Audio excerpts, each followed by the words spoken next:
Here I am again. Got my tea, and I just gave you a look at our little home.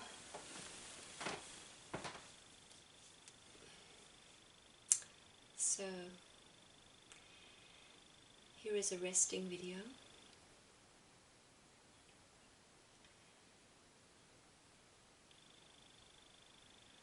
I haven't done one for a while, so I thought I'd do one now. I'm doing my coffee enema. Such an important part of life. And usually I sort of become very meditative and just, it's just so special. It's very special doing a coffee enema. It's just like the body says, oh, thank you, thank you, thank you, thank you. I love you, I love you, I love you.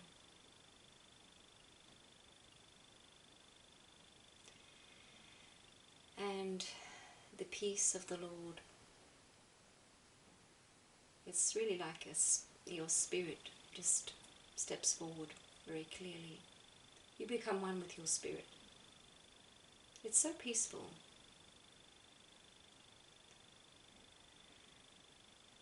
So we'll just see how we go, because I might just be too relaxed to talk. But first I want to say I love you with all my heart. And it's just very special. This connection is just very, very special for me. And I mean, what a gift to be able to connect like this and to feel that we are one and that all is well and that life is good. I mean, it's just, you have to pinch your arm, because when you think back at your life, when I do, I think, I mean, imagine this was waiting for me. This life was waiting for me. It's so beautiful. And I'm just experiencing so much, so this is just a little update also. Someone I was talking to the other day was talking about the worries of life, and I asked the person, can you live your life without worry? And the person went, that was a difficult one. And I thought to myself, oh my goodness, because that's really not, I mean, worrying is just not part of my life anymore. I know one day, I mean, the big worry for most of us has been from our upbringing, has been death. I mean, when am I going to die? And I mean, when you have become connected to your spirit, you know that you're not going to die. They're not going to get rid of you. Then what? I mean, that's a simple way of putting it, or a funny way of putting it. They can't get rid of me. But you're never gonna leave, because you're eternal. You are the one. You are the light. You are God in human form. And this is God in pillar form. This is God. It's all the one body. God is the one. God has gone into physical form. Everything that is God. And so you can't even worry about that one. I mean, and you just learn, you just realize as you go, as you grow spiritually, and you awaken to your soul, that worry is not, it just doesn't exist anymore, because I mean, what are you going to use it for? because every tiny little bit of worry is a tiny bit of death in you. It's you've allowed death or stagnation or blindness to take in a little bit of your being. So you're not fully alive. When you become fully alive, when you're fully embodying your spirit, there's no place for worry, because what would you worry about? You can't even worry about dying. I mean, so, yeah, and, well, then many of us have spent time worrying about others, which is just also, it's just low vibration. It's of the old. And as we grow, we learn that we shouldn't worry about others, because they're exactly where they're meant to be, although their life can look so bad. That they're exactly where they're meant to be, because that's where they're learning the most, and they came here to do this. Although it can look so weird and so horrible, and to just love them there. That's your main. It's not your job to worry about them, because you're only pulling them down. Love them. Respect them in their mess. What looks like mess is actually order for them, so you can't even worry about that one. So, but anyway, it's so beautiful, and I want to, there's so many things, I just feel, and that's, I mean, yeah, I'd like to make a video about what some of the things Jesus said, which, when you read the Bible with your spirit, you can see everything's there, it's all there. I mean, every holy book it's there, but now I'm just from the Christian tradition. But it's so beautiful how in between all these lines you have these little golden words. And one of them is, he who has shall have more. He who has not shall be taken whatever he has. So powerful. I mean, I just love it. What's he saying? What's Christ saying? Christ is saying that he who wakes up in the morning and says, oh my goodness, just a sec.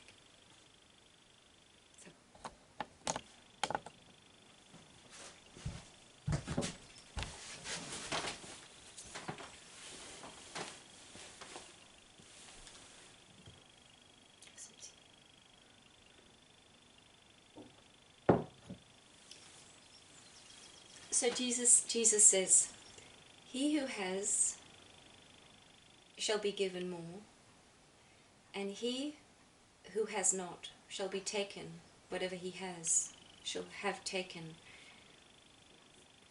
And so what I see he's saying is that the person who wakes up in the morning and says, oh, I feel so grateful for just being me, I feel so rich, he will be given more, because that's his, it's the whole thing of quantum physics and how we attract what we are. As you think, so it shall be. So you feel, you're focusing on what you have and how grateful, which is really the most powerful feeling of all, or one of the most powerful feelings. You're feeling grateful, and that gratitude will just attract, will make you have more. And the person who says, oh, I have, maybe in the morning wakes up, says, I have this and this and this, but oh God, I wish I had this, I wish I had this. Why don't I have this? Why do those people have that? Why don't I have that? They actually have less. And even people who save their money a lot, because they're worried that maybe they won't have enough, they're actually not very rich, whereas the people who just spend because they feel this is, I mean, just get the money flowing, they actually live in abundance. That's what I feel. not that I spend lots of money, but if I need something, I'll buy it. Because I feel, I've always had enough. So, and that's really what I feel is being really embodied in life. That when you get this feeling of richness, of gratitude, you attract more of the good. So it's so beautiful. And another thing Jesus says, which I've mentioned before, which I think is really good for these times, because this is what's happening on the earth, is that he says that everything shall rise to the surface. Everything that's not love will rise to the surface, is not light. And he says, and when it rises to the surface, we will discover that it is light. All the darkness that's coming. See, many people who have not awakened, they're sort of going, oh my goodness, all these problems that are coming on earth, all these things that are being what's the opposite? Being coming out into the open, all these lies and secrets that are coming out into the open, and they sort of have the attitude that, oh my God, oh my goodness, and oh, I hope there's no more coming to the surface. But I really feel the opposite, because I mean, let it all come out, let it all rise to the surface. And every single person on this planet has been evil. I mean, we've all been holding on to the darkness and done bad things. And the whole thing of pointing at others and saying, oh my goodness, did you really do that? Did you really do that? I mean, what about ourselves? So I just think it's so beautiful, everything, because we're creating this new world, which is really already here.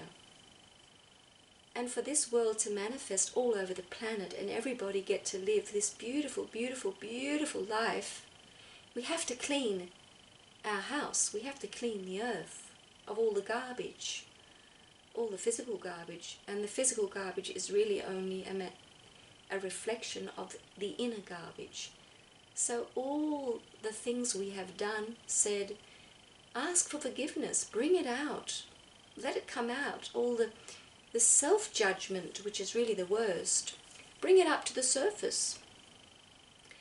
And we realize when it comes up to the surface, it's really love that's been distorted. When we said something to someone, did something to someone which was not very nice, it was to protect ourselves, because we, deep down, we wished more love. We wanted more love. But because we were in darkness, we couldn't act out of love. So let it all come to the surface, and we discover that it is all the light. It is all the so-called bad things come from the light. They are the light. So there's nothing to fear. Let it all come. Oh, but this man, we all thought he was so nice. He wasn't nice. But nobody was nice. It's so beautiful. So, and for our own personal healing process, let all the darkness come out. And so the last thing I want to say, it's not very relaxing. Have some more tea. There's so much I have on my heart I wish to say.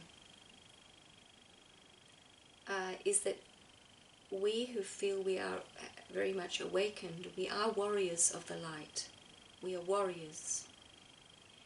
And we're given the sword of Michael to fight off the darkness. And the very tricky thing is that we're all warriors of the light, really.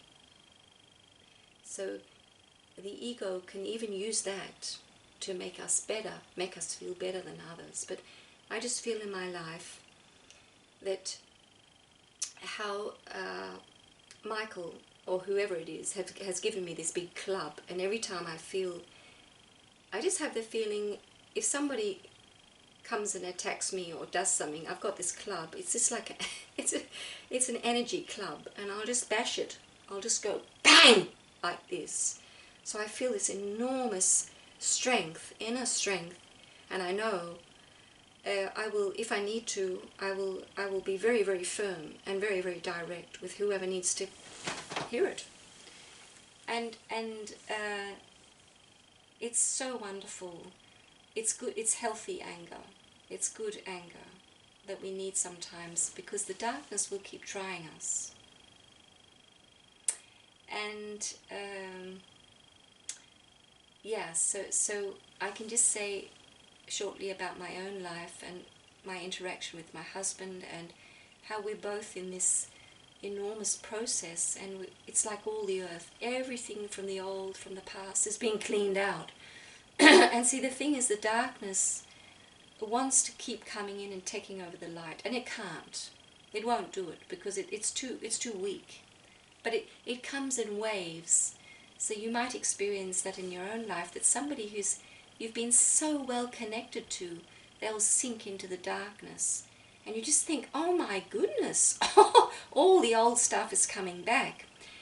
And that this is where we need to be very, very strong and very, very firm.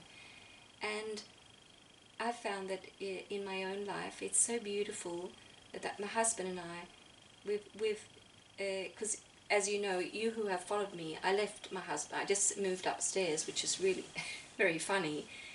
But I couldn't be in this space because there was too much darkness. There was just so much anger and hatred, and it was all unspoken of. It was just a very, very low energy.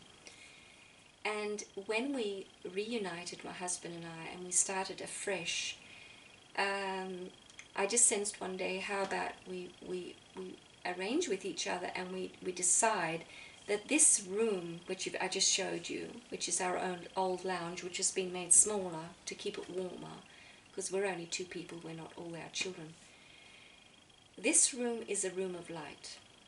There's only love and light in this room. And here there's good communication, and you're positive, you're good to each other. You might have a really bad day, but you say it, I'm really in a bad mood, and I love you. All is well. So even though you're in a lot of pain, you're still loving and good. And it's so powerful how that decision, I moved back into my own home, and it's like with the power of love, and this firmness, we were able to say, okay, this is a holy place. This place, if you can't be in that state of being, you can go to another room. It's okay. It's okay. You feel really bad, and you're actually very not nice at all. You just can't be here. You can't be in this room. And sometimes we have to remind each other, listen, we've actually decided that this is a holy room, and that's the way it's going to be. And if you can't be like that, you have to go, oh, that's right. Remind each other. So that's the way we're going to clean our homes. Make one room a holy room. And you know that when you're there, there's no one with a very bad vibe who's sending their bad energy over to you, pulling you down, or just, so it's so beautiful. So it's just to encourage you to, sometimes you have to get very angry, and you have to find your inner club and go, no way, no way. Only love, only light, nothing else. So beautiful, so beautiful. And as people around us start to awaken, they discover that they are the warriors. They are warriors of the light too. We're all here to fight for the light. Clean up ourselves, clean up our own lives, and help others do the same. So life is so good, and yeah, I send you all my love, and yeah, may you feel the strength you need whenever it's necessary to stand up for the light. See you soon.